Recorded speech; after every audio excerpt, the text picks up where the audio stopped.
Let's just hear from our panelists. Allow me to introduce our panelists this morning to you. We have with us Dr. Simiyu. Also, I'll give you all the full details much later. We have Dr. Mustafa Yusuf Ali. Also, we have Peter Kagwanja, Professor Peter Kagwanja with us, Professor Noah Midamba. We're eagerly waiting also for Dr. Abdi Wahab Sheikh to join us much later in the course of the program. But let's just begin with you, Dr. Virunga, on this. Yes, having this particular image here, if you can just expand this, and this is what has been also, it has really sparked a lot of debate so far. Do you think the police overplayed their hands on this? And on the other hand, do Kenyans really realize the gravitas of a matter when we have the coat of arms displayed any which way, or even maybe a military regalia, and that also being donned by Deputy President? People are saying this is all a political it's taking a political angle. Good morning. Morning. I don't think the issue is about the picture, because the picture, there's nothing wrong with the picture. Somebody can imagine and do things. But I think what has been taken to court is through misuse of the emblems, which is an offense when you read the act that talks about the flag, the government seal, the coat of arms. I think there are 4 items. And if you misuse them, probably by putting them on the matatu, that could be the issue. But imagining that Ruto can be the CNC, I don't think that's an offense under any law. But I'm not a lawyer. So I'm taking it that his offense is about misusing the emblems that are protected under the law.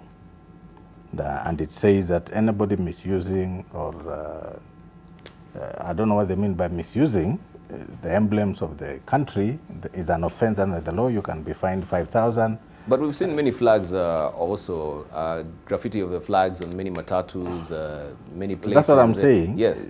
To me, there's nothing much there. The only thing they are using is that act that probably they can use that is misusing. But I think the picture of the CNC, probably from a national perspective, people might think, why should you be doing this when the CNC himself is around? And probably to get this guy, and probably to show the Kenyans that this is not good, you use what is in law to deal with what is not in the law. That is my view. Otherwise, I can paint anything on my car so long as it is what I think. It has no impact on the person who is holding that office. I don't think it has any impact on the systems and structures of government, whether you make Ruto the CNC or the chief, whatever. But I think they are using what is in the law to pass a message. To pass a message. That's my view, yeah. All right. Had it been maybe donned by another musician in the country, not the face maybe of Deputy William Ruto, will we be having this sackers also training yesterday, or maybe also the driver and the owner of this particular vehicle arrested? Dr. Mustafa. I think it should debar anybody who, irrespective of the face, in this case it's Dr. Ruto's face that is there, anybody that not just misuse and that is a misuse of the emblems, as Dr. Simiyu has mentioned. It is also a misrepresentation of the emblems, because the person who is donning that is not the commander-in-chief, and therefore both misuse and misrepresentation of those emblems in the current, especially in the current political atmosphere, where you have politicians who have nothing better to do than to run around the country, whether it is in the Tanga or Kieleweke camps, and who are doing a great disservice to this country, and should be advised to wait until 2022 to actually start their movement. It is a wrong, it is a misuse and a misrepresentation of the emblems, and against the laws of the land. Okay. Let's hear from Professor Peter Kagwanja. I think that there are about 2 or 3 angles to this. Of course, the first one is that as a patriotic Kenyan, it's within your right to don national colors, particularly the flag. You know, you can put it anywhere, just to show your patriotism. There's nothing wrong with in enjoying national colors. But when it comes to the emblem itself, you just don't even need to look about at the emblem. Look at the logos of companies. If you just take my logo and use it for somewhere, I mean, you have already trespassed, I can take you to court. Forget about the country itself. Now elevate that ordinary SME company which is going to court to protect its logo, and think about Kenya Incorporated. I mean, Kenya is a country, and you misusing its logo. Now, remember also, even to use the logo in a letterhead, it means that you must be officially appointed to do that particular service. So there are legal details here that are wrong. On the question of the C&C, and Ruto, I think first and foremost, politically speaking, I think there are these people who support the deputy president, and they have the right, and they are, and that's within their domain to express their love for a political leader. Yes. But they are not doing a great service to him by doing that. But you can just imagine if it is him himself who organized and put himself with those things, he would now be facing treason. It will be a different kettle of fish altogether. Yeah, if he is the one who did it, he would now be facing treason, because you cannot do that. But now that it is his, his supporters, and there is no one-on-one connection between him and the person who did it, then it's an issue. But you can investigate it and see whether there's one-on-one connection. It's within the law, isn't it? But they say, oh, ignorance is no defense at all. The question will be again... No, I'm just saying... He has no control over his supporters. Yes, he has no control over his supporters. Yeah. Okay. So do Kenyans actually realize the seriousness of the matter when it comes to the coat of arms, when it comes to also the flag and using these symbols as well? Are we still none? Yes? Just briefly before we come to Noam Damba. I think with the four, I can't remember. I think it's the flag, the coat of arms, the seal, and there's another one. The standard flag for the president? No, the national flag. The national flag. What about the standard flag for the president? No, that's the presidential flag. Yes.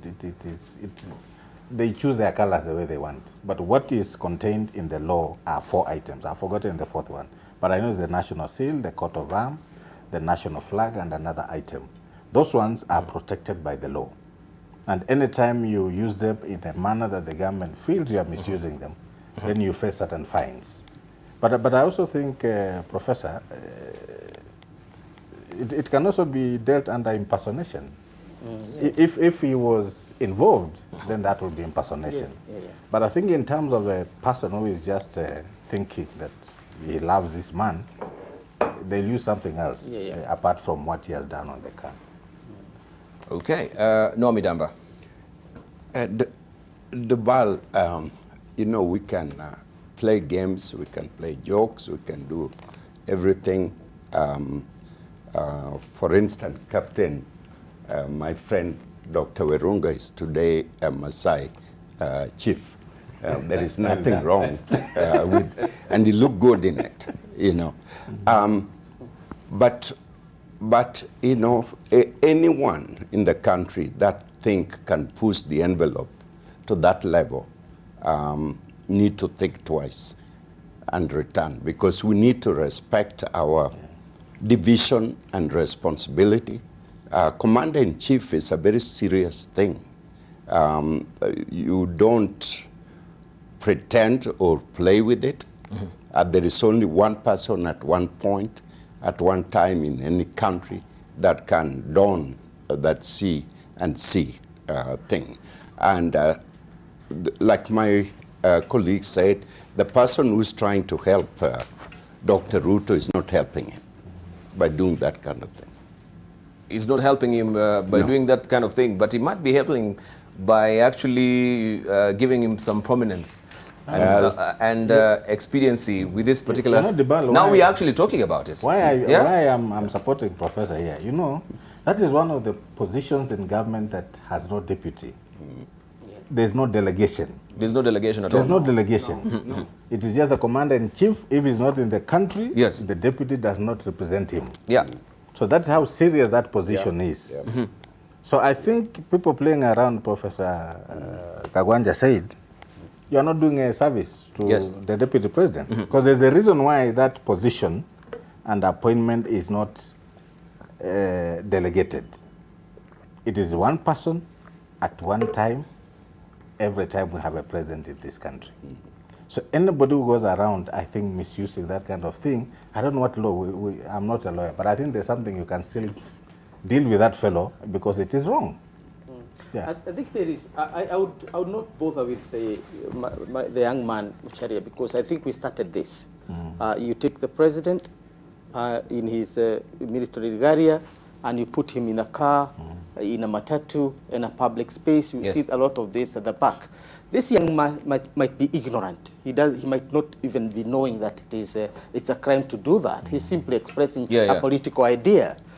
So I think that's one issue. But he need to be questioned by the authority to see whether there's a connection between what he is doing and any other major office. That connection is what is important. All right. Allow me to introduce also Dr. Abdi Wahab Shaikh also to comment on this a bit briefly, who is a commentator on African affairs. Good morning. Morning to you. Right. So we are just discussing this particular, you've joined us a bit late, but this particular image that was there, a graffiti on Matatu, and one of, I think the drivers and the owner actually of this particular vehicle now, they're in custody to try and explain why we have these particular symbols. You have also the regalia of the sea in sea as well. Maybe you comment briefly? In fact, I agree with Captain Waringo what he said. In fact, he has no entitled to have that issue. Precisely. I can't agree more than this. Yeah. Thank you. Thank you. I think you've rested it. Right now, we want to also move to other stories this morning, and this is what is happening as well. As far as Baringo is concerned, if you may just move the auto cue closer to me, bro, so that I can see it. Yeah, my eyes lately are failing, right? So, yeah, just move it closer to me. All right, I understand. Okay, section of leaders from Baringo County have criticized the government for withdrawing guns from Kenya Police Reservice in the county, saying it has led to increased insecurity. Disarmament followed claims that some NPRS were turning their guns against residents of the counties under their jurisdiction. More than 400 firearms have been withdrawn from National Police Reservists in Baringo County. The vetting exercise, which started 2 weeks ago, saw police reservists in Tiati, Baringo South and North counties surrender their guns for registration. According to the government, the aim of the vetting is first and foremost the complete elimination of guns in the wrong hands. Hii ni msimamo ya National Security Advisory Council. Bunduki zote ziwe registered, ziwe branded, ndio sababu hiyo kazi ikaanza Baringo, ikaenda Marsabit, Marakwet. The vetting exercise will also help in weeding out reservists who might be compromised and those advanced in age. However, area leaders claim armed bandits took advantage of the absence of reservists and descended on villages, killing innocent people. Machankili zaidi ya 100 tayari wako ndani ya sehemu za Partapwa na sehemu za Saimosoi na zile sehemu ziko na shida. I think the government should come open. They should tell us actually what is behind this. Is it politics of 2022? What is it? The leaders now want the officers to be facilitated with the guns as soon as possible. Tunaona tutakuwa na shida kwa sababu wakichukua au wenzetu wanakuja tu kufahamia kwa sababu hatuna silaha zingine za kujikinga nayo. Mpaka tupatiwe askari, unless muletezi askari lori 5 ama 20 ambayo itakata watu yetu ndio mchukue bunduki zenu. About 11,000 police reservists provide security support in hard-to-reach areas with limited numbers of security officers, poor communication and road infrastructure.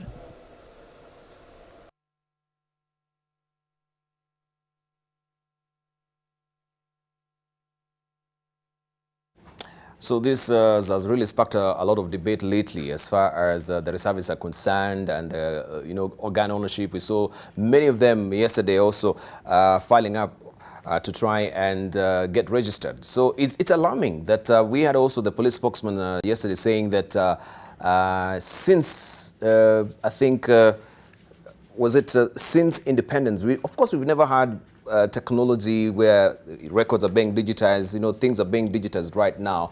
But isn't it alarming that we have all these reservists and many guns with civilians right now, but they're not registered? Should we be actually alarmed by this? Of course, we know there are illegal arms in this country, but for them that, yes, genuinely have them and they've not been registered, how do you keep a track of this? There's no track. There's no track? That's what they're trying to do now. And I say this with a bit of knowledge because I've been involved in West Pokot. What Dr. Matiang'i is doing is what this country should have done 20, 25 years ago. We have a pool of police reservists who are issued guns by the government. The government does not know how many guns are out with the reservists because they don't even know how many reservists we have. They never used to report to anybody except political leaders. And at the end of the day, they were serving two fronts. One, they will serve the politician who is giving them money because they don't earn, and they are serving the interest of the state to an extent where if this politician will be better in enumerating them, then their loyalty will change to the politician on the ground. But I want us to look at this issue from the context in which the minister is doing his job. He started with digitization of police records. I think it's ongoing. He has done the same on police personnel. He's doing the same with the civilian firearm holders. They are now going through the correctional service. We are heading to the national government administrative officers. One, I think it must be made very clear. The law now says that these people must serve under the Inspector General. Yes.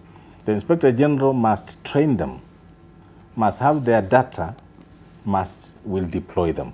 So what we are hearing from politicians, I think, is politics, which is not good for this country. You cannot, Dibal, have fellows with guns, and I'm told they have recovered close to, between the licensed firearms and these fellows, close to 120,000 firearms, ammunition, which could be even more than what the police is holding.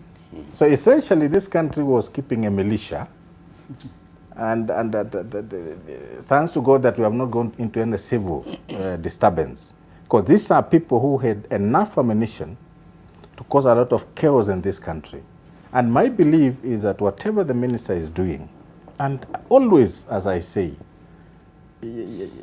I want us to change this narrative. You know, you call these people political leaders, politicians.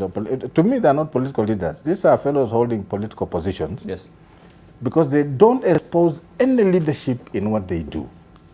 You see, you must have some leadership qualities for you to be called a leader. Now, if a governor can stand up and say, we want our KPR, who told them they are their KPRs? KPRs are people supplied ammunition and guns by the government. So these are government people. And it's up to the government to determine how many we need in a place, how are they going to be armed, what type of arms they are going to be given. And that's why when we are doing reforms, we said from now henceforth, these people must be under the direct command, in law, of the Inspector General. And that is what the minister is doing, I think, with his team. We must, I think, to me, give credit to Dr. Matiang'i, because that's what he's doing in this country. But there's one area I want to remind him, probably he's forgotten. This area is also called conservancies. Yes. You see, conservancies, some of them in this country have militias in forms of rangers who train with foreigners in this country, and I have like Kipia in particular. There is one conservancy, is called Northern Range Trustland or something. They even take their people to train with the British Army. And I speak this with knowledge because I've been a liaison officer for many years. Yes. I think Dr. Matiang'i, once he's done with KPR, the area he needs to go to are those conservancies. Fellows who are armed, we don't know how many they are, we don't know what types of ammunition they hold, we don't know what kind of trainings they are given, but they are lethal fellows wherever they are. You go to Masai Mara, you go to Laikipia, wherever we have these funny conservancies. I think that's an area that the government should also go after this. And therefore, my pledge and my wish is for politicians to keep out of this and let the government do its work. Right, but how do we, what sort of metrics do you use to actually have these reservists? Do they have any, do you need any background as far as, you know, security is concerned? Or even me, if I really want to be a reservist, I can be one. I don't know. Dr. Mustafa. Yeah, first of all, Dibali, it is unnerving to actually just hear about the statistics that Dr. Ringa has given in terms of the number of arms and ammunition that are out there. This is enough to actually assemble a whole militia, actually several militias, in different parts of the country, and that can cause a serious damage to the security of this nation. And these irregulars, it's very important that they are controlled, registered, together with the arms and ammunition that they are holding. The second point, Dibal, here, it's a pity. It's a pity that we must still continue to depend on irregulars, on reservists, civilians who have no training to ensure security in certain parts of the country. This is something that should have been resolved. And the third point here is that the fact that we have all these arms and ammunitions that were not registered before, from long time ago, and that we are just now starting to get them and registering. We are very lucky that, in fact, those who have been holding these arms and ammunition have not rioted with them. Perhaps in 2007, when this country was in trouble, if you can imagine, if the Pokots, the Turkanas, and you know, all those who had their arms started using those arms. The last point, Dibal, here is that it's so important that the Ministry of Interior, the government actually has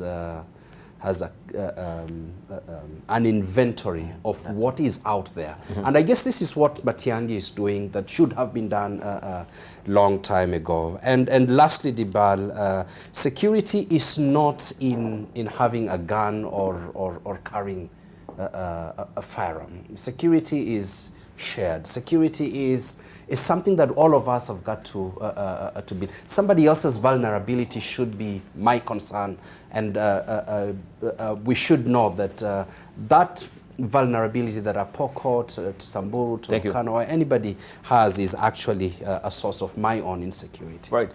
Then if we don't have any particular formula that we have of doling out these particular guns, Professor Kagwanja, don't you think even a ragtag militia can actually organize a group and try and actually get these particular guns? So have we been actually teetering on the border of, you know, a disaster as far as security is concerned? Maybe a ragtag militia can just say, oh, how do we get these guns? We can actually, you know, use the decoy of being reservists. My first visit to Rodwa on my way to Kakuma was a shock to me as a Kenyan from the central part of Kenya, because I wanted to see a friend of mine who was a DO, and then the person in that office told me that the DO went to Kenya. And in many parts of, and my shock was, is where I am not Kenyan? They are part of this country which for the first 3 decades of our independence were completely out of the control of the central government. That is what gave rise to the idea of ungoverned spaces. Yes.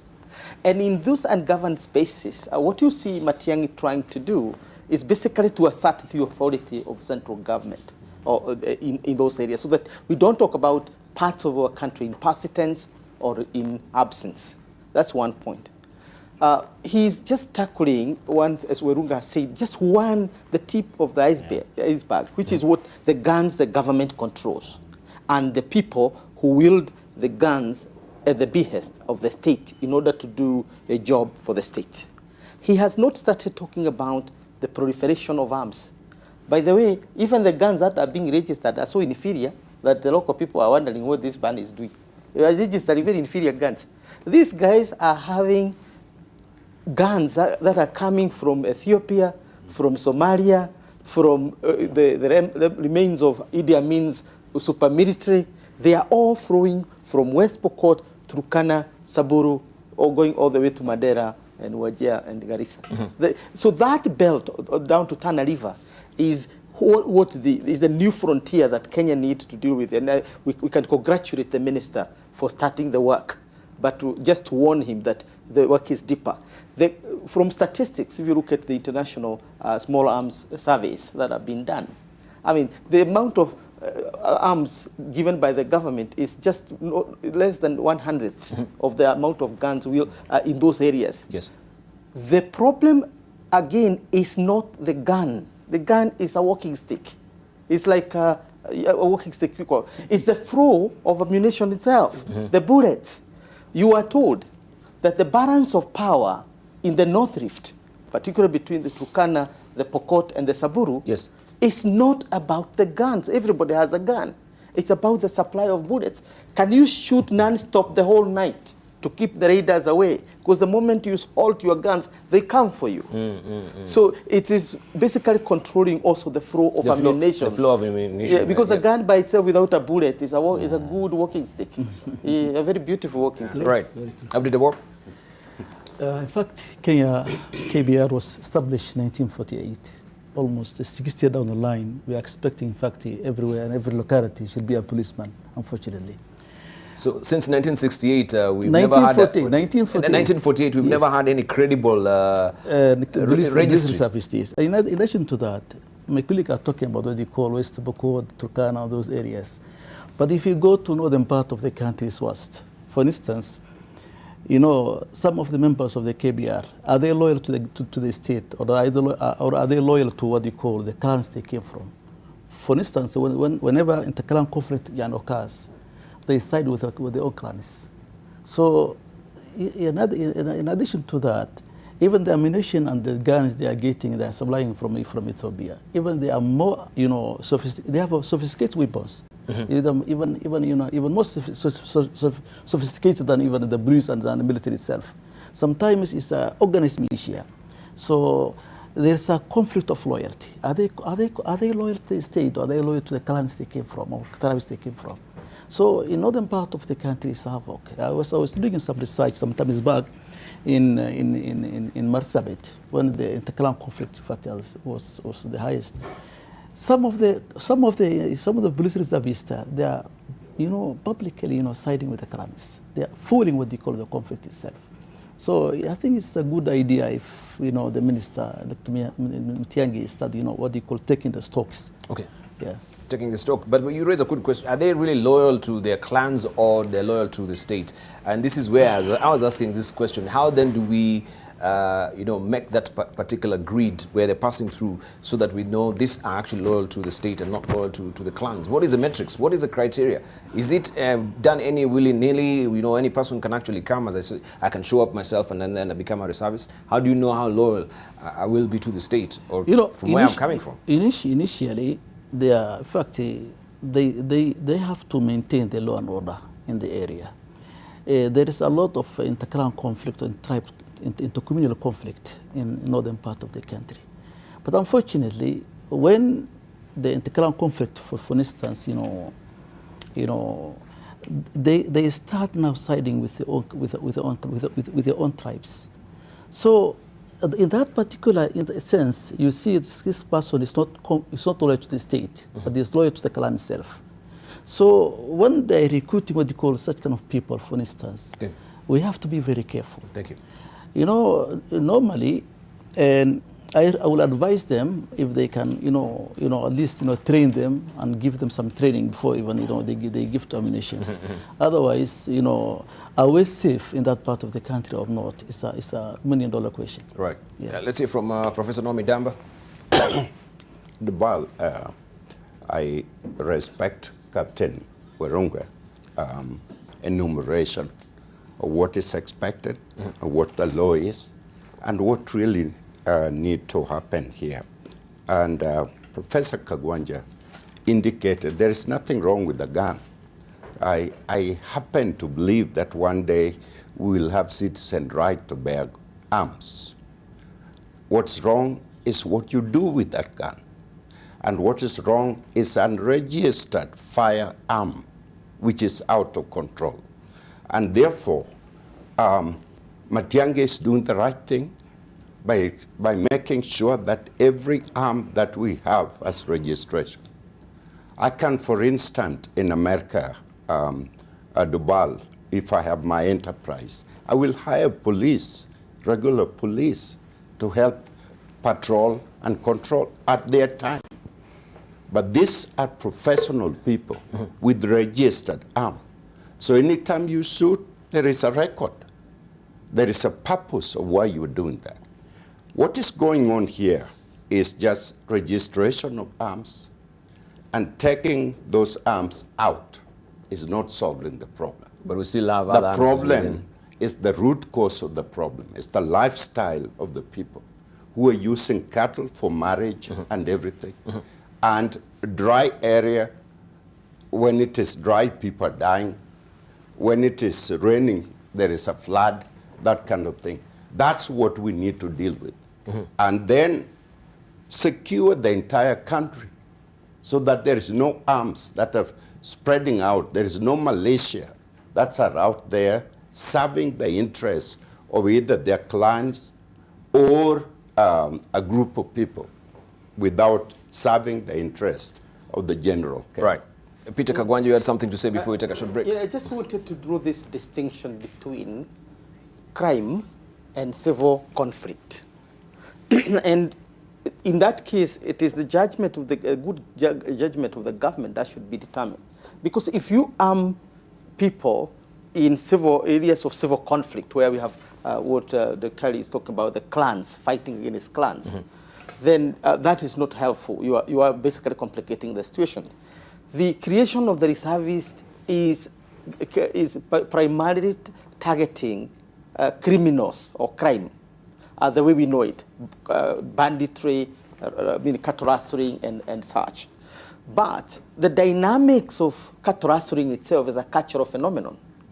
The cattle rustling as part of emerging economies of war have basically fueled what you call arms race in this part of the areas. Now, you know that in some of these countries, development priorities are not what you call your classroom. Development priorities are not what you are calling building a hospital, a level 5 hospital. It is arming your clan to the teeth so that when the war comes, you are protected. And leadership will do anything within their power to ensure that their clans are armed. So it's basically a nuanced understanding of the dynamics of conflict in areas. But because crime can be combated by anybody. That's the whole origin of the concept of community policing. You police yourselves against crime.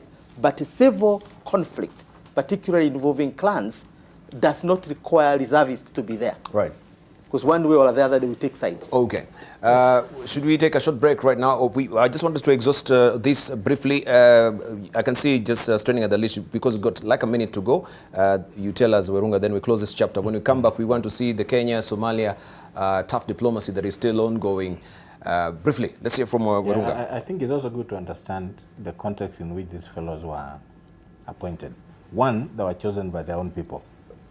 So whoever is close to a leader or a political leader, he becomes a reservist. There were no frameworks. There was no framework at all? Nothing. So the government was just being asked to arm them. Don't you think that was really wrong-headed yes, and from the that beginning? is why I think I totally agree with the Minister for Interior that this is the time now things need to be put in place.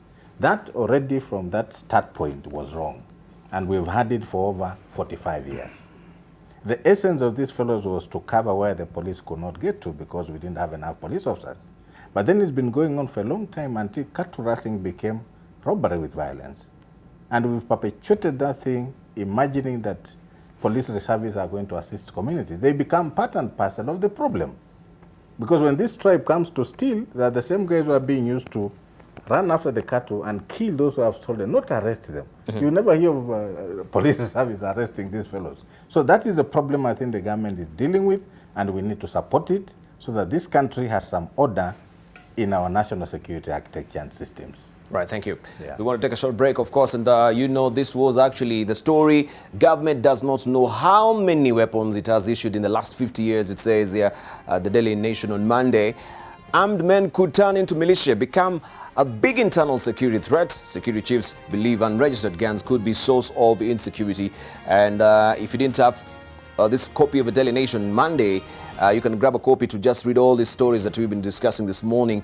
It is tucked away on page 4 of the Daily Nation. Right, also on Monday there was all about May and the last straw. We shall be discussing about Brexit and the horn of dilemma that it is on right now. What does it portend if Theresa May steps down right now? She's not been able to deliver this as well. But also, there is a very interesting story. Kenya-Somalia bans its official from meetings, right? Somalia banned Retief with Kenya at the UN complex at Gigiri, and now they've not sent their delegates. This is just, retaliating to what really happened also last week in the country as far as their delegates were concerned, that some of them were denied entry into the country because they didn't have visas, right? And they were saying, but we had diplomatic passports. Why were we startly denied to enter the country? So this is what is ongoing. But we want to just see where is this emanating. We shall also be getting granular with that particular discussion on Kenya and Somalia, a tough diplomacy on the other side of a break. Don't go away.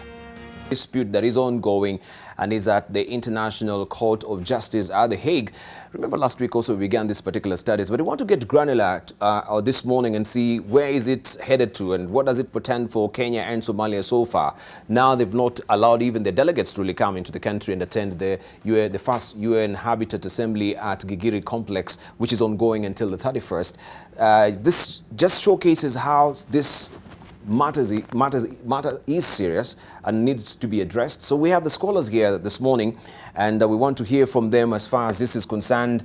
If you're joining us this morning, I just want also to just let you know that yes, we have with us Professor Peter Kagwanja, who is the Chief Executive of Africa Policy Institute, also a visiting scholar, Institute of Diplomacy and International Studies, University of Nairobi. Also, is a former government advisor to President Mwai Kibaki, that is in the year 2008 and 2013 as well. We have Professor Naomi Damba, who is a Vice Chancellor of KCA University and also is an expert on defense and foreign policy.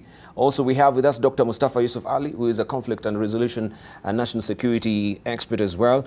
We have with us as well Abdiwab Sheikh Abdi, who is a commentator on African affairs. Also, is a director and the senior consultant at that is. Remind me the consultancy again. Southlink Consultancy. Thank you very much. And also Dr. Warunga Simiyu. You know him very well.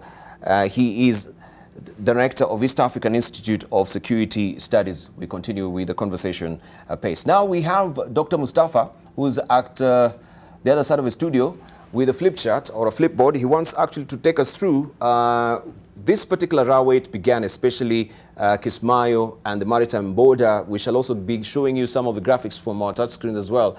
And we just get our minds together with our panelists as well. You can pepper Dr. Mustafa with questions as well. Professor Kagwanja, Dr. Abdi, also Professor Naomi Damba, and Dr. Werunga as well. So over to you. Thank you, Dr. Mustafa. Thank you, Dibal. Sometimes we stand before classrooms and lecture, but not in this manner. I'm hoping that the questions will not be coming from the co-panelists, but they'll be contributing to this discussion that we've actually been having. First of all, it's a pity that we are engaging in this kind of conflict with Somalia. It shouldn't really be the case. This problem was resolved long time ago, Dibal, and just for the avoidance of doubt, when we are talking about this particular maritime dispute, we are looking at a place here in the Indian Ocean. And I know many Kenyans might say, what is just waters? That we do not need that. But in the age of the blue economy, what is here, Dibal? Kenya has a lot at stake here. It's not just about the oil wealth, actually. It is about many other kinds of resources that are on these waters, including minerals, fish resources, and basically the trading routes. I know there was one person who said that if Kenya loses this particular chunk of waters, Kenya becomes landlocked. And I want to demonstrate to you how Kenya is not going to become landlocked in the classical sense of a landlocked country like Uganda. No. If you look at, and let me use the green line there, that is the line that should be signifying peace, I hope. And that is how Kenya wants the border to go. And the standard practice is that all maritime borders on this coast actually goes parallel to the east. And so the claim for Somalia in this case is neither here nor there. Somalia wants to have this line to go like that. Now, we have another border here. So Pemba is down here, and this comes a little bit up, and it goes like that. So what you have is you have the baseline, you have the internal waters, then you have the 12 miles that's part of Kenya's territory. Then you have the 200 miles of EEZ, that's the economic exclusive zone that Kenya has a right to prospect. And then you also have the continental shelf that is 350 nautical miles that is on the outer limit here. Now, and the reason why we have the continental shelf here and that also becomes part of Kenya can prospect in there is that over the centuries, millions of years with the rivers coming from here, when it rains, the sediments from Kenya have actually been deposited into the sea, and it goes all the way 350 plus nautical miles. Now, if you look at this area here, and this is where we are saying that Kenya becomes landlocked, not in the classical sense of lacking the waters.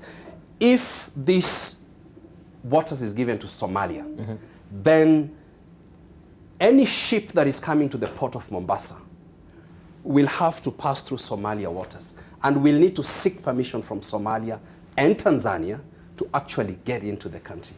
And this is part of the problem, Dibal, and that's why Kenya has to fight very vigorously to actually have this particular waters come into it. If we go back to history and we look at the maps that we had before, and if it's possible to have that map on the screen, but if not, then we can use this. This is Jubaland. Which particular map? That one, the one that you have there. Okay.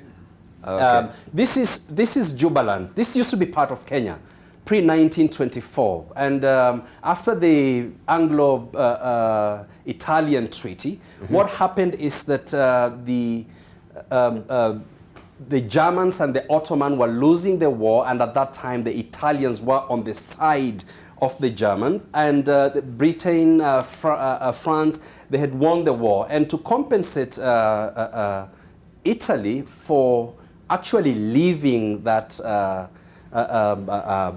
axis, the losing axis, Kenya or Britain gave this part of the land to Italian. All right. So Kismayu used to be part of Kenya.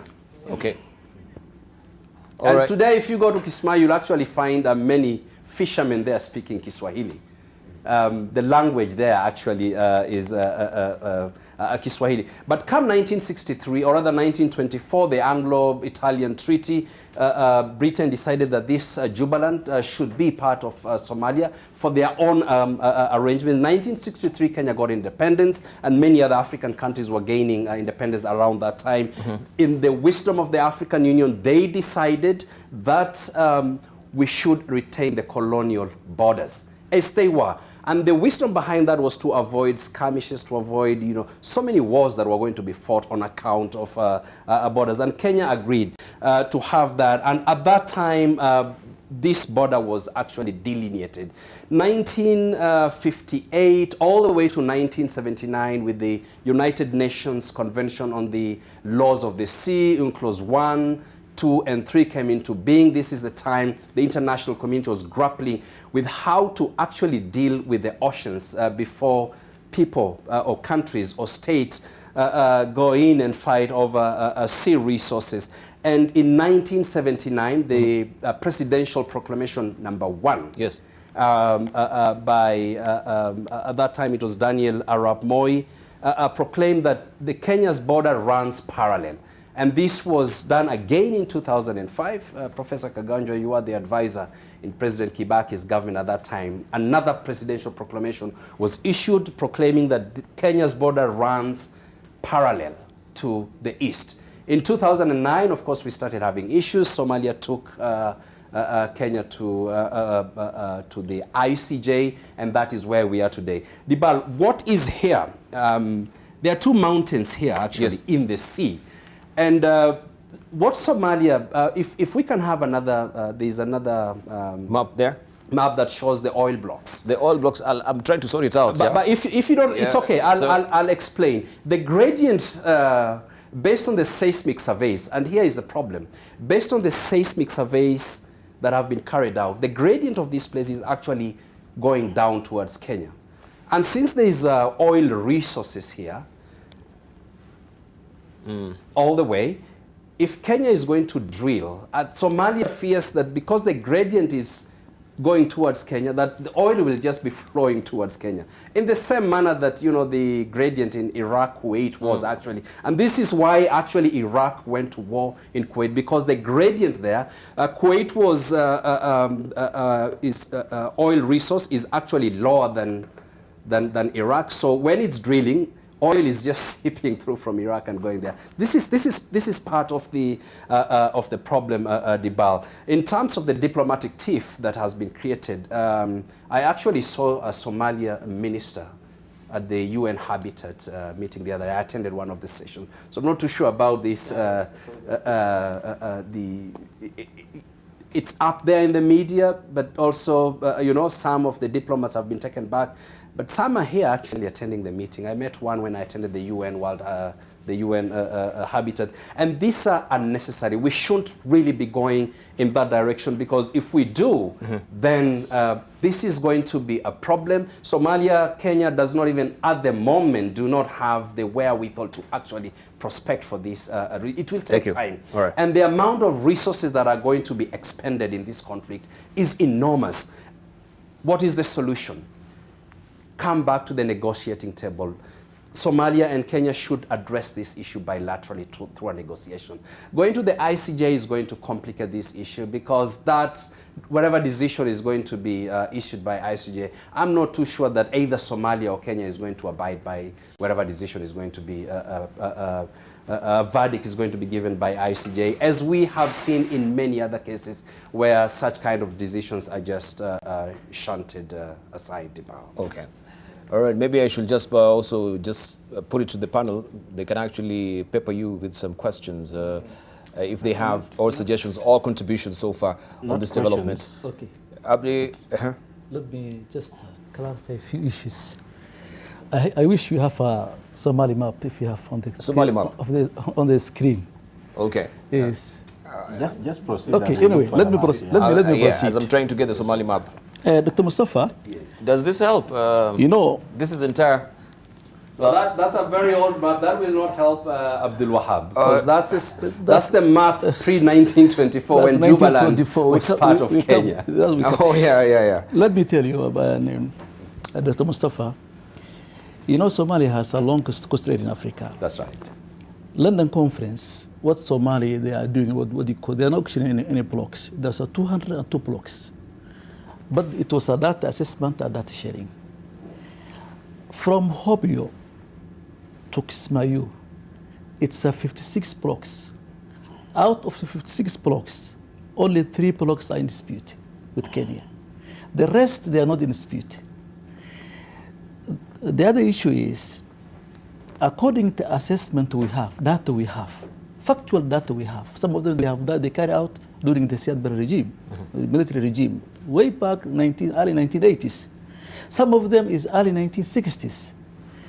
Each block can generate 1 million barrels per day. Each block, out of 56 blocks.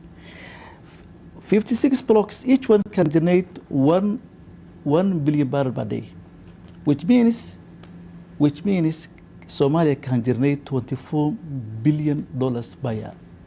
Apart from that, for instance, if they succeeded, awarding a contract to one of the blocks, which means, for instance, the block close to Kismayu became what they call a petroleum city, whereby they can easily develop the universities, what they call a lot of things, a lot of activity will be there. Somalia will get each block For instance, if they awarded those companies, they have to pay what they call corporate taxes.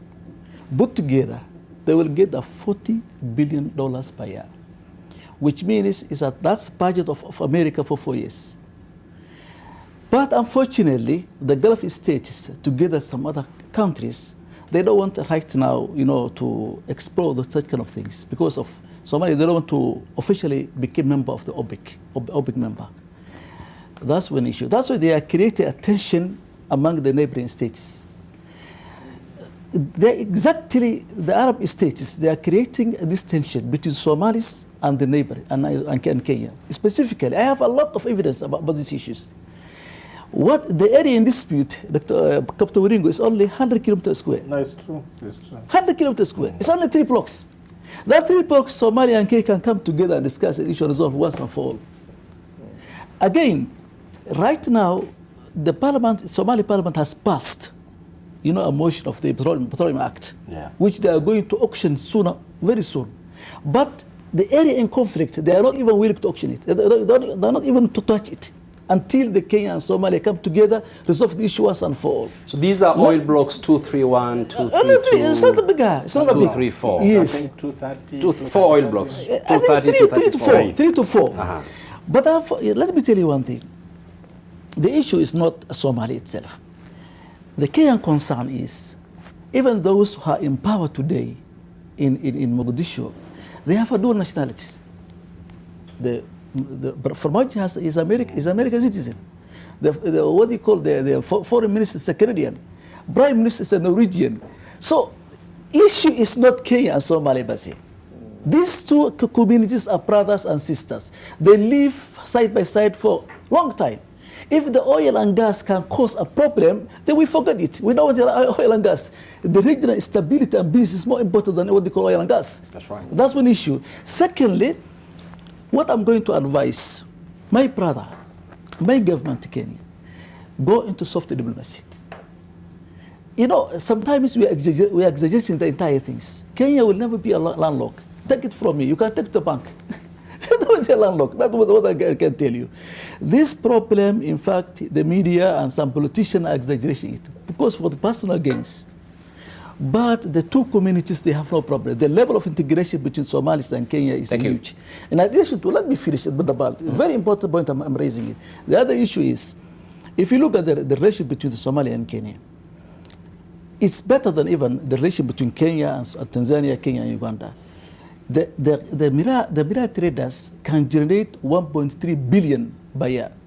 Somali traders can generate $4 billion per year. They, in fact, boost the economy of this country. So, Dr. Abdul Wahab, what you're saying is that actually the problem is individuals in Mogadishu. It is not and some Western and Gulf countries. And some Arab states and Western countries. Right. This is the problem, the point of contention. In addition to that, no question about that, Kenya has hosted one of the largest refugee population on earth, on Africa. Mainly, most of them are Somali origin. Kenya, they invested a lot in Somalia for the last 30 years. And Somali community across the board, from Ras Kambori, from Ras Asir, Somalis, they have sympathized with Kenyans. Thank you. That much I can tell you. So this issue, don't exaggerate the whole thing. I don't see the people. Doctor, thank you. But the challenge is there is a diplomatic tiff now ongoing, and the information on the table is that Somalia still claims that these oil blocks belong to them, and the case is in ICJ, and the case was actually afforded to ICJ before Farmajo came into power. All right, thank you. Okay. No. We'll come back to you. Let's hear from Peter Kagwanja and Dr. Virunga. Peter, and also Professor Noami Damba. 2 dates are very important in understanding this conflict. 2 dates? 2 dates. Yes. First date is 1979. Kenya issues its kind of policy document on its maritime territory. Somalia concurs. That's Siad Barre. He was the one who was ruling that time. And there is no dispute. 2009. 2005, there was a major, Kenya also issues other documents, and it's followed. You can have other dates. But for me, the two important ones are 1979 and 2009. 2009, Kenya and Somalia sit down, not because they wanted, but because the international jurisdiction wanted to harmonize the global waters, the control of the waters, set to a continental, and they put some deadlines. And Kenya and Somalia sat down and agreed that this is how we are going to do it. Before the year ended, a Somali is appointed president of the ICJ. And without warning, without anything, there was supposed to be a meeting in Mogadishu that never took place to finalize. And the MOU had already been signed and everything was done, and it was a done deal. The case went to the court. Now, obviously, Kenya and Somalia continued to talk, and the case went the way it did. But what we have seen in recent years, and what sparked this, is the fact that there is a direct threat to the Kenyan territory, because if you wish, a kind of a domino effect of the Somali case on the entire security of the Indian Ocean. Look at the negotiated boundary between Kenya and Tanzania, which never went to any court. Kenya yielded some land because if it insisted on a southeast line, then you would have part of Zanzibar, the whole of Pemba, and so on, and those are Tanzanian territory. Now, if Somalia insists on that and Kenya insists on these southern boundaries, then we will have the domino effect with Tanzania and Mozambique, because we also have to go that way, and then Mozambique and South Africa. So all the lines on the east coast of Africa, the Indian Ocean, ran parallel east from the point that the sea touches the land. Now, and that was the principle that was agreed with the Siad Barre. That was the principle that was agreed with Abdurahi, the president at the beginning, and then it shifted. Now, at the time it shifted, it is very psychological for Kenya, because it is the time we've been hosting the Somali government for almost 10 years within the country. And we're now securing Somalia, taking the government to Baidoa by stage, and then from Baidoa to Mogadishu, and financing most of those bills. We're also hosting 500,000+ refugees in Kakuma, and not to mention the well-to-do Somalis who are investing in our economy. We give them papers so that they are able to be productive. So one of the security people who talked to me asked me the question, and I didn't know how to answer it, and I think the Kenyans need to share my concerns. He asked me, if this patient is kicking at you when they are at ICU, what are they going to do when they are able to kick? Are you getting the metaphor? Yes. That when they are in the ICU, in terms of security condition, this is what they are doing. This is the kick they are inflicting on you. What kind of kicks are they going to inflict on you when they are healthy and walking? Right. So there are nationalist aspects here which we need to tone down. Thank you. Right, let's hear from Dr. Warunga. Let me start with Professor Kagwanja. That story, that kicking. You see, before that, Somalia had the strongest army in this region. Yes. For many years. But Siad Barre still agreed on what they discussed with Kenya. So I think that metaphor, Prof, I'll not take it, because at that time, if Siad Barre wanted to do anything, he was going to Mogadishu, to Addis Ababa, until the Russians came in. So he had the ability to do what he wanted. But I think because he was a very Pan-Africanist in nature, he felt they are going to do that. My problem is this. You can talk these things until cows come home. If Kenya is at ICJ and you refuse to talk to Somalis from 2009 to 2014, that case will be determined in the court. Now, you mentioned about the judge who is a Somali. From what I've gathered, Kenya was given an option to pick an independent judge. Yes. So that this Somali will not be presiding over this case. I even got the name of the Muzungu judge. But Kenya, as usual, I think we are too bravado sometimes. So this Muzungu never took up the position. But as we speak, he is now a member of the bench. The same person Kenyans refused, because they were given an option. Yes, this one has personal interest because he's a Somali. Pick somebody you feel will be independent, we shall put this person. And Kenya did not do it. So I think that sometimes, even as we blame Somali, from what I gather, this is a lost case. So we can talk, Professor, if it is going to be judged by the court, this is a lost case. I think what we need to do, let's sit back and have Kenyans with some humility. Yes, we know Somalia is in the ICU, but it's a country. So I think, to me, even as we speak, and I've gathered a lot on this thing from the time we spoke last week and whatever, I'm told this is a lost case. So Kenya can say what it wants, but the moment we agree to go... No, we need to question, why is it a lost case? Is it because we have a presiding president? The evidence that is there, Kenya tried to tell the court that it had no jurisdiction. In the first place, you are telling a court that it has no jurisdiction. The court ruled against it and said, no, we have the powers to deal with this case. And let me give you two examples. We have the Bakassi Peninsula, Cameroon and Nigeria. Nigeria was behaving the way Kenya is behaving. We have the Cabinda enclave, Angola and DRC. DRC was behaving the way Kenya is behaving. Cabinda went to Angola, Bakassi went to Cameroon. So I think we have some presidencies here, and as a country, we need to sit back and ask ourselves, you know, we can beat the drums, but if we are not prosecuting this case properly, we are going to lose. Okay, could we hear from Nomidama? We'll come to you briefly. The point has been clearly and remunerated. We need people who are sober. We need to understand that Somalia and Kenya need to live together. That Kenya and Somalia has people who can sit down and talk and solve this issue. Siad Barre was a military man, but he was wise enough to know that if he starts this war, it's going to be a ripple effect all along the East Coast and all along the African borders. And so leave it alone, mutual relationship, and let us conserve our energy and not start any war at all. And therefore, the diplomatic tic-tac that is happening, we need sober people. That's right.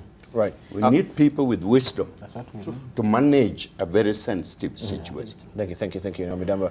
Dr. Abdi. Let me just correct a few things. Correct. Yes, you cannot compare Farmajo to Siad Barre. Somalia today is a fragmented state. Farmajo is only controlling the Mogadishu area. If you look at Somaliland, they have a good relation with Kenya. Jubaland, they have a very good relation with Kenya as well. So Farmajo, he's not in control even in the entire country. So you cannot compare this guy to other guy. The other issue Dr. Mustafa raised is the map of 1924. It's true, very true. Now, the map of 1924, in fact, Kismayo was part of British Kenyan colonial. But the same map, if you look at the same map from what do you call, Kisumu, and what do you call Bungoma, Kakamega, Naivasha, Nakuru was part of Uganda at that time. So that map will not help us at all. It will open another Pandora box with another neighbor we have. So that one, we cannot even raise it. The other issue I'm going to, in fact, mention here is this issue, the way the Prophet says, we need a sober people. We have to use our wisdom so that, I talked to some of the officials of Somali government. They are not far, in fact. They are not far. They are saying we have misunderstanding with our Kenyan brothers. So what I'm saying is, unless we adopt a soft diplomacy, we cannot resolve this kind of things. It can easily even unite the Somali clans. Right, thank you. Kagwanja, then we wind up on it. Dr. Mustafa, I think you done, aren't you? Yeah, no, I just wanted to, the discussion that we're having, just that map there that was shown on the screen there. No, we're not putting that map to justify what is going on. No, it's to provide a historical context. So that's not a point of argument actually on the case itself, because if we do that, then we're making the same mistake that Somalia is actually making, and many other countries that have made. Okay. I am familiar with the Somali politics in Mogadishu itself, and also very familiar with the Kenyan politics here. And what Dr. is saying here is true, that there is willing to talk on both sides. But they are, but in Somalia, in Mogadishu specifically, they are hostage of nationalism, because somebody whipped this issue and it's made it that Somalia is losing its territory. And next year we have election in Somalia. Yes, so you commit political suicide if you go and open up. Definitely. Now, two, Kenya is not insisting that the case in court is illegal. That's not the point. They're saying it's not going to solve anything.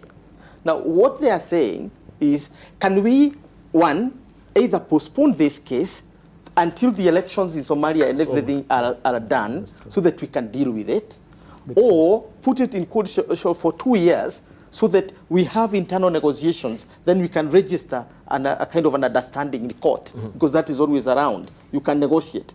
But when people start towing the bells that by September, Kenya will see the Armageddon. That's not really what is the right thing. Who is tolling these bells? Yeah, that's what there's an Armageddon coming. Yes, because by September the hammer will fall. You see.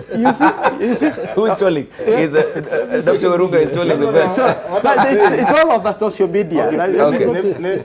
Sorry. So so what we really need in this region, and I can say this with confidence, it is the consensus in Mogadishu, and it is the consensus in Nairobi, is that we as two countries, as two neighbors who are so interlinked and so interpenetrated in terms of our socio and economic and political processes, can only sit down and talk. That's agreed. Nairobi is asking Mogadishu, irrespective of what you need to do, we need to put this case in shelf so that we can have time to negotiate soberly. When particularly if there is the election of Famajo and Prime Minister Haile, and they are in office comfortably, they can negotiate this case irrespective. And what he said is true, that there is no control over the whole Somalia, the kind of control Siad Barre enjoyed. And then if you insist in that weakness, that you want to expel that weakness to Kenya by basically allowing the court to make a decision that you cannot defend. For example, it is very clear that even if a ruling is made that this territory goes to Somalia, the Somalia cannot enforce that in the next 10 years or 20 years. But then you have put a very sour acid to a very raw situation. The solution here is basically that the court itself find it necessary to secure the security of the region, the peace and security of the region, and put this case on hold. I think that's the only thing. So that Kenya and Somalia can talk. Because the moment they go and pronounce themselves, then they will have what we have called Philippine versus China case. Thank you. The court ruled against China. Philippines cannot implement anything, and the court itself suffers kind of a dent because of that. So what has happened? Philippines and China have sat down to talk. As we speak, they are now talking. And China is investing in the Philippines because they are talking. What was the use of the court case? Good question. I think a very good point. I'm a Kenyan. I'm very patriotic, you know that. But I'm also a realist. I'm a realist in when they go wrong, I accept. But on this one, I think the problem might not be from Somalia. You see, Kenya for a long time it has stopped leveraging itself in this region. On many other issues, Migingo, Ileme Triangle, Lake Rudolph, I think this is the biggest test Kenya is dealing with, and it's because of economic interests. And we also know, and we have friends, Prof, even if the government in Mogadishu is weak, but that is the internationally recognized government of Somalia. So we shall deal with a government that is recognized. Whether they have the capacity to enforce now, that is besides the point. At some point, if it is given, there will be a point where they'll have to enforce that verdict. But what we are saying is this. I think as a patriotic Kenyan, yes, we know we need to deal with this, but I think Kenya has to approach it differently so that we achieve what we want to achieve. Right, thank you. Just to read some of the tweets that we do have here. We have Black Album out now saying that once Kenya is done with Somalia's sideshows, we need our Migingo back, ASAP. No Kenyan should suffer at home in the hands of rogue foreign government. We have Joseph Ndungu saying, I think if Somalia won't withdraw, we should go ahead and claim Jubaland that Britain gave away. He also says that he's asking Dr. Mustafa, is there any law that restricts Kenya from making a claim to Jubaland? Yes, there are. Yes, there's a lot. And then also, we have Donald Rabala saying, I like the show today. I wish they could defend Migingo as vigorously by using those maps. This is what Donald Rabala is saying as well. And Samuel Arutu are saying, maps for boundaries are not drawn on straight lines. Boundary line can take any shape. So Kenya boundary going parallel as it appears is quite okay, as long as it was drafted in pre-colonial time. I don't know what is really, so maybe you can leave it for you to decide for that and just respond to that as well. But I think we have rested this case. What is the way forward? One word. What is the way forward, Peter Kagwanja? One word. Kenya and Somalia must negotiate. Courts, whether it's ICC or ICJ or any other court, don't solve problems between nations. Problems between nations are solved by nations themselves. All right. Kenya and Tanzania have solved their border problem in the Indian Ocean. So we need to settle it out of court. Out of court. Out of court. Thank you. Right. Thank you very much. We just want to move on this morning also and see what is happening with Brexit as well. And British Prime Minister, I think I'll use my camera 7 there. British Prime Minister Theresa May has announced her resignation in an emotional address on Friday, ending a dramatic 3-year tenure of near constant crisis over Brexit. May said she will step down as Conservative Party leader on June the 7th. She will remain as Prime Minister in a caretaker role until a replacement is elected by the party. The leader of the party automatically becomes Prime Minister. May, who took charge in the aftermath of the 2016 EU referendum, was forced to make way following a mutiny in a cabinet and the Conservative Party over her ill-fated strategy to take Britain out of the European Union. She will become one of Britain's shortest-serving post-World War II Prime Ministers, remembered for presiding over one of the most chaotic periods in the country's modern political history and for inability to deliver Brexit. May was pushed into the humiliating spectacle of announcing her departure from the office following a meeting with the head of the Conservative Committee.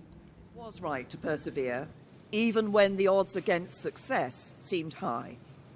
But it is now clear to me that it is in the best interests of the country for a new Prime Minister to lead that effort. So I am today announcing that I will resign as leader of the Conservative and Unionist Party on Friday the 7th of June, so that a successor can be chosen. It is and will always remain a matter of deep regret to me that I have not been able to deliver Brexit.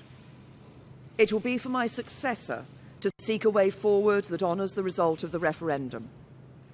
To succeed, he or she will have to find consensus in Parliament where I have not. Such a consensus can only be reached if those on all sides of the debate are willing to compromise. I will shortly leave the job that it has been the honour of my life to hold. The second female Prime Minister, but certainly not the last. I do so with no ill will, but with enormous and enduring gratitude to have had the opportunity to serve the country I love.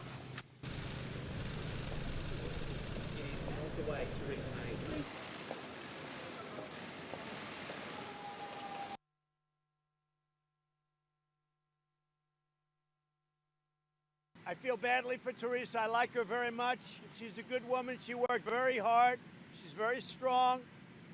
She decided to do something that some people were surprised at, some people weren't. It's for the good of her country. But I like her very much. In fact, I'll be seeing her in 2 weeks. President Juncker followed Prime Minister May's announcement this morning without personal joy. The President very much liked and appreciated working with Prime Minister May. And, as he has said before, Theresa May is a woman of courage for whom he has great respect. He will equally respect and establish working relations with any new Prime Minister, whomever they may be, without stopping his conversations with Prime Minister May. May has fought vigorously, and of course we just want to see also her ditch effort to try and salvage or maybe make sure that Brexit is on, but she failed this. This was the last actually effort in Parliament trying to push the envelope. Let's listen in. I've made my own view clear on this many times. I am against a second referendum. We should be implementing the result of the first referendum, not asking the British people to vote in a second one. If Parliament passes the bill before the summer recess, the UK will leave the EU by the end of July. We will be out of the EU political structures, out of ever closer union. We will stop British laws being enforced by a European court. We will end free movement. We will stop making vast annual payments to the EU budget. By any definition, that alone is delivering Brexit. We can pretend otherwise and carry on arguing and getting nowhere. But in the end, our job in this House is to take decisions, not to duck them. Right, we'll continue with the conversation with our panelist. Maybe just harking back and see Theresa May's tenure as a Prime Minister, picking up the skunk from the previous Prime Minister of Brexit, when now this went this way with the current situation that we do have right now. We had the previous Prime Minister, I forget his name again. David Cameron. Giving the skunk now to Theresa May. She's really fought hard. We need to give it to her. Until this last minute now, she actually has given up. Maybe just let's look at the crystal ball right now. Where is his head headed right now? Were people also making her or giving a difficult time because they had also political interests? Right now we have like 11 contenders for the Conservative Party who are eyeing now this particular seat. Let's just try and discuss that briefly, very briefly, even as we're preparing to wind up. Let's begin with you. Who hasn't spoken? Professor Naomi Damba. What I want to say in this case is that Europe, if you all remember, for years was ravaged by war. The First World War began there. The Second World War began there. And Europe came to its senses and came together as a united Europe. No more war, no more bickering. We're going to trade together. Sort of United Nations, sort of the US model. And they became very strong to check on the Soviet Union, be strong on the international scene as far as development is concerned. And all of a sudden, people like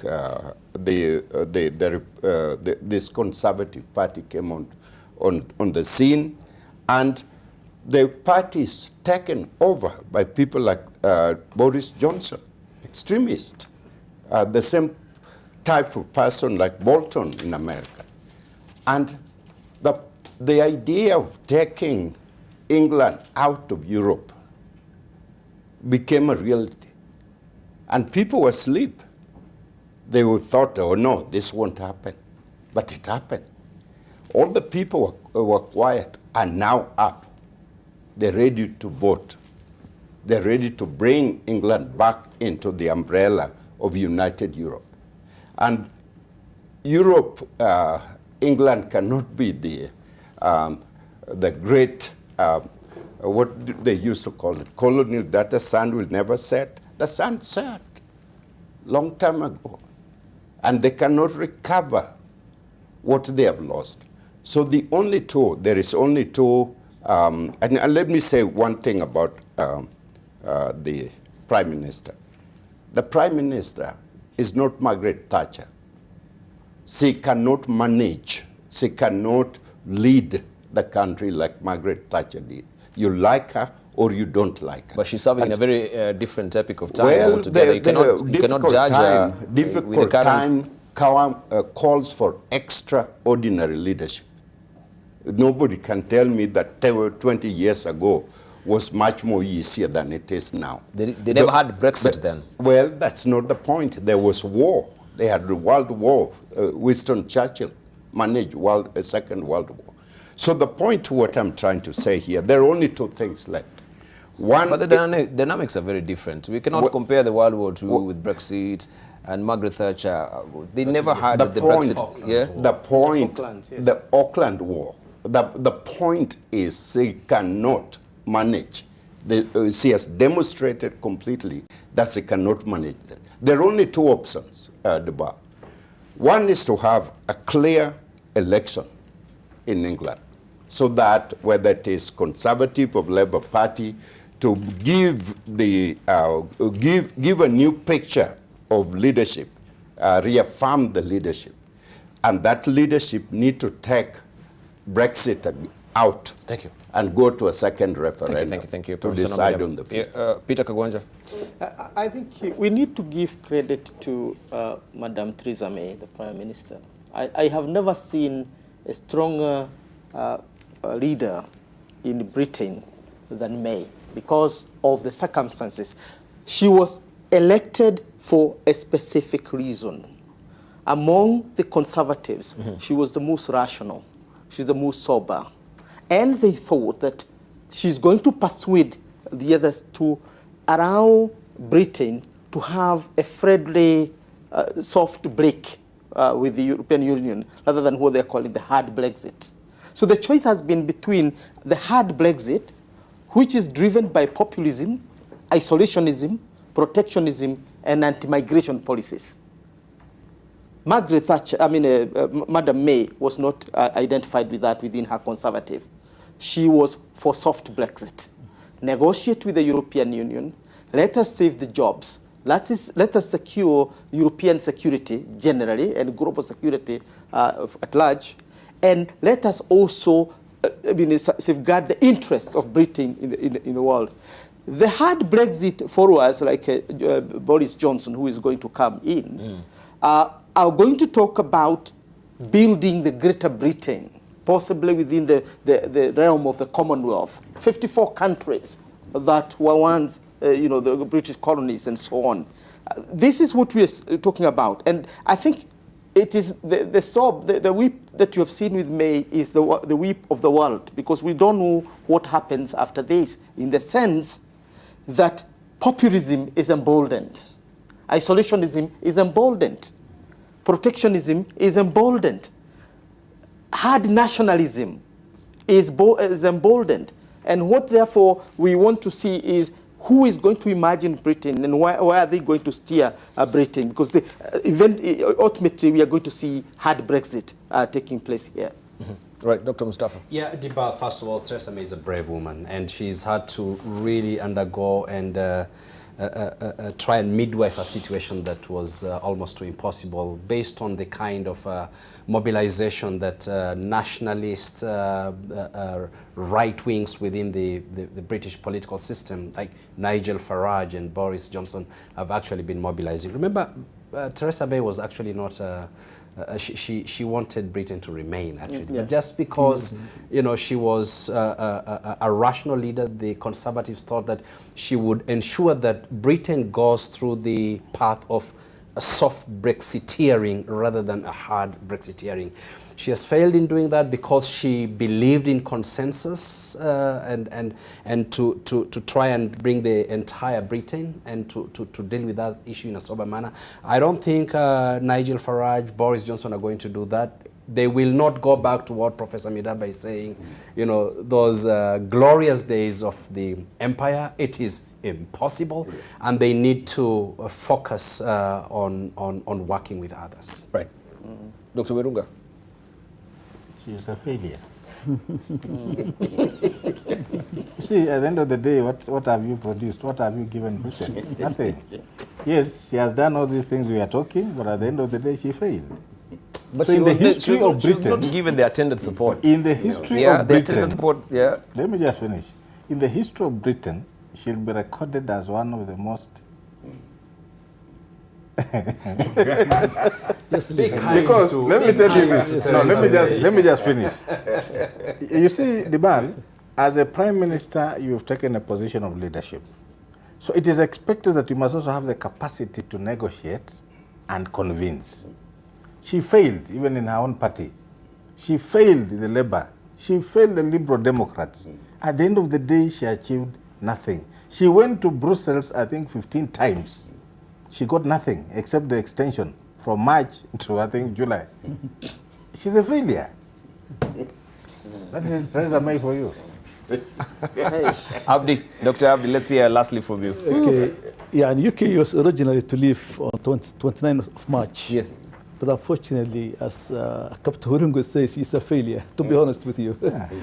Because secondly, now she has another chance of 11th of April. She never delivered what they call a BRICS deal. Now they postponed up to 31st of October, which is almost toward the end of the year. If they fail to deliver what they call the deal, then they have no option unless they bring together. They have to bring what they call Article 50, so that they can revoke what they call the BRICS issues once and for all. Right, but we have to give it to her as well. Forbes magazine also listed Theresa May as the second most powerful woman in the world. If we may just show that as well, CK. Theresa May spent the last 2 years negotiating Brexit. She's only the second woman to become UK Prime Minister. She's not really failed. I don't know why I'm feeling for her. I think it's through the rigors of what she's been through. I think we can give it to this woman. Well, just to resign, you need courage. Yes. What do our politicians do? And head of parastatals, when they sink parastatals, they stay on. She had even lost her own ministers, about 8 of them. But she had no choice. Thank you. We need to wind up. Yeah, it is always important to look at contexts rather than individuals, because individuals are simply players in the theater of history. And then they don't set the theaters of history. The theater is set. Theresa May came as a sober voice, and she has exited as a sober voice. Thank you. And history will remember that. Thank you, gentlemen. We need to wind up at that. Thank you for your valued company. We really do appreciate your contribution as well, and also for you driving the show with me on social media. We appreciate you as well.